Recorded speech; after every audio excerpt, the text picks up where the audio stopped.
के तो संकट नहीं है, ठीक है, जीवन जीते रहे। ऊपर वाले का निज़ाम है कि 80-90-100 बरस के हो गए हैं तो बाल सफ़ेद होंगे, हड्डियां थोड़ी कमज़ोर होंगी, मांसपेशियों में थोड़ी कमज़ोरी आएगी, लेकिन फिर भी 100 तक तो जाएंगे, शतक लगाएंगे। लेकिन संकट तब ज़्यादा बड़ा हो जाता है स्वामी जी जब 35 से 40 की उम्र में थकान होने लगे, सुस्ती और टाइम स्ट्रेस का अचानक बढ़ जाना, ये हमारे शरीर में शुरू हो रही बायोलॉजिकल गिरावट यानी सार्कोपीनिया, हार्मोनल शिफ्ट, नींद की कमी का अलार्म है। ये सिर्फ लाइफस्टाइल मिसमैनेजमेंट है या स्वामी जी इसमें आपका नज़रिया कुछ और है कि या कोई ये एक बड़ा ट्रिगर पॉइंट है जिससे आने वाले किसी बड़े खतरे की तरफ इशारा मिलता है? प्रकृति परमेश्वर का, उस खुदा अल्लाह ऑलमाइटी गॉड भगवान का जो निजाम है, विधान है, उस प्रकृति परमेश्वर के विधान को जो तोड़ेगा ना, नींद भी डिस्टर्ब होगी, भूख भी डिस्टर्ब होगी, बहुत सारी डिस्टर्बेंस, बहुत सारे प्रॉब्लम्स, चैलेंजेस, क्राइसिस ज़िंदगी में आएंगे। इसलिए रोज़ एक रिदम के साथ कम से कम 5 आसन कर लिया करें। 5 आसनों का एक पूरा पैकेज हमने ओबेसिटी के लिए, डायबिटीज़ के लिए, बीपी के लिए, हेल्थी लाइफ के लिए, और जो बचपन से ये 5 आसन करते रहे ना, फिर 55 तक बचपन जैसे ही रहेंगे। बचपन में भी बचपन को बरकरार रखना है तो बचपन से ही शीर्षासन कर लीजिए। ये लो, आंवला एलोवेरा किलो गोधन अर्क पी लीजिए, रोज 1 चम्मच गाय का घृत ले लीजिए।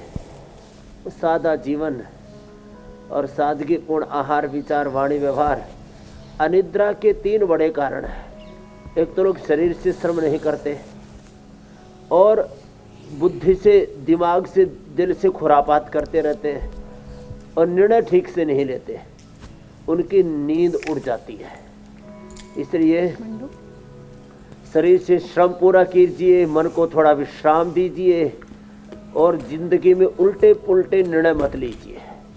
उथल पुथल नहीं, उधेड़ बुन आपाधापी, मार धाड़ मची हुई है जिंदगी में, खींचातान, ये ठीक नहीं है। नींद बढ़िया आएगी। नहीं तो मेधावटी ले लो, और प्याज भी नींद के लिए अच्छा है, और थोड़ा पोस्त दाना और ये मखाने को थोड़ा भून करके, वैसे भी उपवास में भी ये दोनों चीज़ें काम आती है।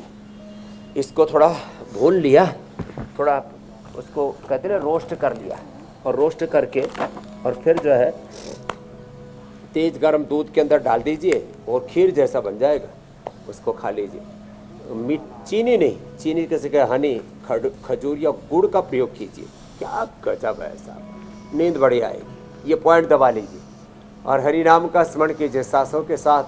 जब हरि नाम का स्मरण करते हैं ना, तो ऐसे जैसे माँ की गोद में बच्चा सोता है ना, ऐसे हम भगवान की माँ भगवती की गोद में सो जाते। और नींद भाई अपने को तो ऐसे आती है कि जैसे कहते हैं ना, घोड़े से बेच करके सोते हैं, वैसे ना हम ना घोड़े तो है, लेकिन घोड़े बेचते नहीं हम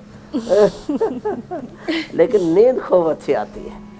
आहा, ये भी एक अलग ही आनंद है। स्वामी जी आप लंबे वक्त से बताते रहे हैं कि अच्छी सोच विचार रहे, की अच्छी जो उम्र दृष्टि होती रहे, है, अच्छा सोचे, देखे, सुने, खाए, पिए, जिए, यही तो जिंदगी है। 35-40 की उम्र स्वामी जी 13वीं और 40वां प्लान करने की नहीं होती है, बल्कि हज़ारों करोड़ की कोई कंपनी कैसे खड़ी होगी, देश के लिए कैसे काम किया जाएगा, परिवार को कैसे संभाला जाएगा, इसकी अच्छी प्लानिंग का वक्त होता है। अब इसी उम्र में अगर थक जाएंगे तो फिर काम कैसे चलेगा। बहरहाल